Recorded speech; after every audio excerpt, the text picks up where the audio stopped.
Hi, I'm Clarissa Moll, producer and moderator of the Bulletin. Here's a short clip from one of our segments in this week's episode.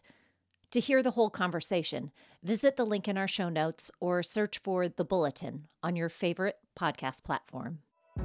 This past week, Donald Trump made more startling cabinet appointments, including Robert F. Kennedy Jr. to head the Department of Health and Human Services, and TV famous Dr. Oz to head the Centers for Medicare and Medicaid Services. Both men have held controversial positions on a variety of medical issues, including a belief that childhood vaccinations cause autism. As Americans debate the possible confirmation of these two gentlemen, we wanted to dive a little bit deeper and talk about autism today, a developmental brain disorder that now affects 1 in 36 children in the U.S. Joining us for this conversation is Jill Escher, an autism research philanthropist and president of the National Council of Severe Autism. Jill, welcome to the Bulletin. Thank you for having me. So, Jill, could you tell us a little bit about your own journey with autism and neurodivergence, and what do we mean when we use terms like that? Sure. I use the term autism. I don't use the term neurodiversity or neurodivergence unless I'm using it in a therapeutic context. That is to help individuals, with autism, grapple with their identity and their sense of self and their worth, which is, of course, a very important topic. But in the world that I work in, which is really about science and policy, we have to talk about autism as it really is, which is a serious neurodevelopmental disorder. And what autism is, it's essentially a brain development disorder. What we've found in the past decade or so pretty clearly is that autism arises as the result of miswiring during fetal development.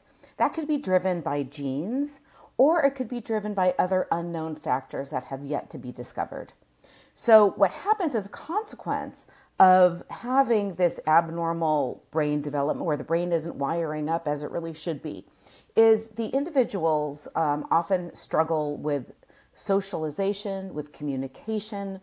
They often have disruptive or challenging behaviors, and they can have a lot of rigidity of thought and rigidity of behaviors as well, which can make life challenging for them and their caregivers. So my two children have what's called profound autism. They're nonverbal. They are intellectually disabled.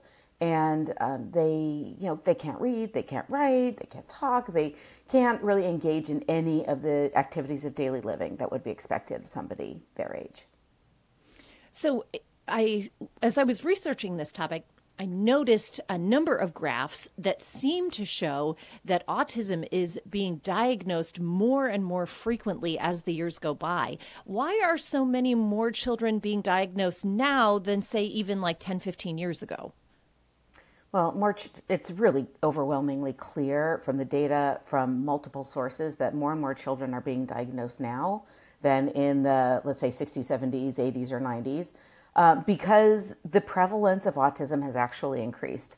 There's been a very strong narrative in the media and also, in science to a certain degree that this incredible surge of autism has been due to just ascertainment biases, like, for example, greater awareness or more early intervention programs being available, or diagnostic shifts, like people who would have been labeled with intellectual disability or MR in the past are now being labeled with autism.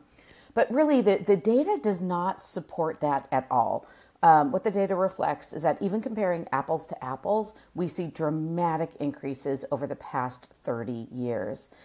For example, in my state of California, our developmental services system, which only serves people with autism who have significant developmental disability, so they don't even serve high-functioning autism for the most part. We had about 3,000 cases in 1989. We now have 190,000 cases of autism. These are not subtle increases. These are huge, dramatic increases. I can go on about other sources of data showing similar trends, but we really have failed as a country to really grapple with the reality of this. Mm-hmm.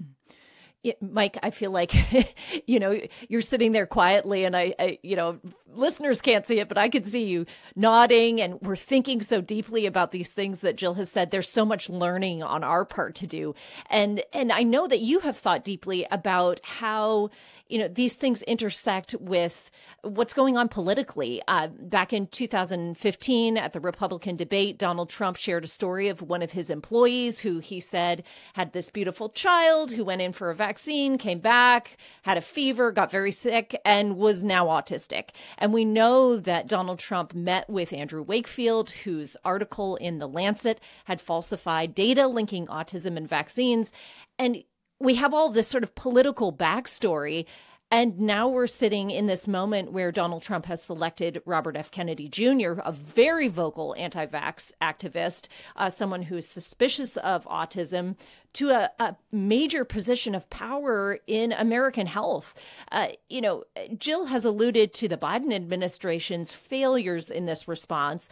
Do you think that the Republican response to this health issue is really no better? My head spins when I start to try to understand how have we landed in this place where the political right, which elected Donald Trump, who spearheaded the creation of this incredible, innovation, the COVID vaccine, is the anti-vax community that is behind Robert F. Kennedy, someone who, you can directly connect, and I think this is so important for people to hear, you can directly connect Robert F. Kennedy's activism to the deaths of 80 plus kids in American Samoa who didn't get the MMR vaccine and died of measles just a few years ago. It's horrific. And I think that if we misunderstand what's happening with autism in our world right now, and we blame vaccines, the result is not going to be less autism. It's going to be more dead kids of preventable disease. When you think that Donald Trump has said that he would let RFK Jr., quote, go wild in reforming health and human services, Jill, when it comes to autism and vaccines, what are some of your greatest fears if his appointment is confirmed? I am deeply concerned about the potential impacts on vaccine uptake in children in this country. There's this kind of libertarian feeling that, like, I am in control of my own body. But when it comes to herd immunity, we need sufficient numbers of people to be vaccinated to prevent transmission of these diseases. So it's not like it's just about you. It's about you and everyone else around you. So I don't really buy the libertarian argument. I also don't buy the argument that vaccines have these dreadful side effects, like causing abnormal brain development or causing brain damage. It just has not been proven in any paradigm. It hasn't been seen in the animal models. It hasn't been seen in human epidemiological studies. There's no known mechanism for that to happen. Yes, I think we can all agree that autism rates are rising at a staggering increase. We know that. However, we can also say with confidence that this has not been driven by our vaccine schedule. Period. End of story. So what does that mean? It means we have to do better at figuring out what's going on here. And we have absolute 100% moral duty to protect children from these 100% preventable, communicable diseases through a robust vaccine program. Yeah, it's interesting that you describe that, the increase of autism over the last 20 years. KFF just released a study this week saying that people are being drawn into similar kinds of suspicions about vaccines that our RFK Jr. has been spreading. In fact, KFF reported that routine vaccination rates for kindergarten children continue to decline in the U.S. So we're seeing autism rates go up, vaccination rates go down.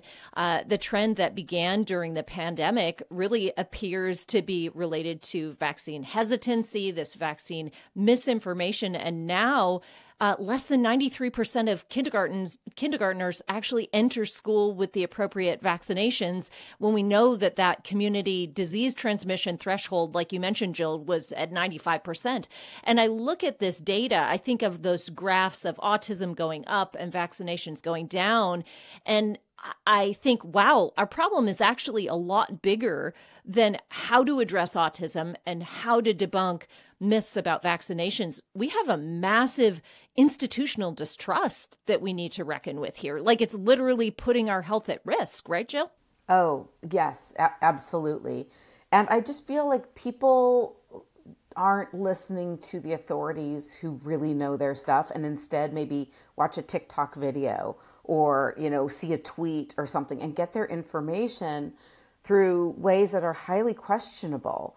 Or a comedian. Yeah. I mean, so, there's a problem. And yes, just because I do think that, yes, science makes some missteps. Medicine makes some missteps. I understand that. But that does not logically mean that in this case we have to distrust them, because there is so much science to back this up. And the inevitable increase in preventable disease is so horrific, so horrible to contemplate. Like, Mike mentioned what happened in American Samoa. That could happen here. Listen to the full episode wherever podcasts are found.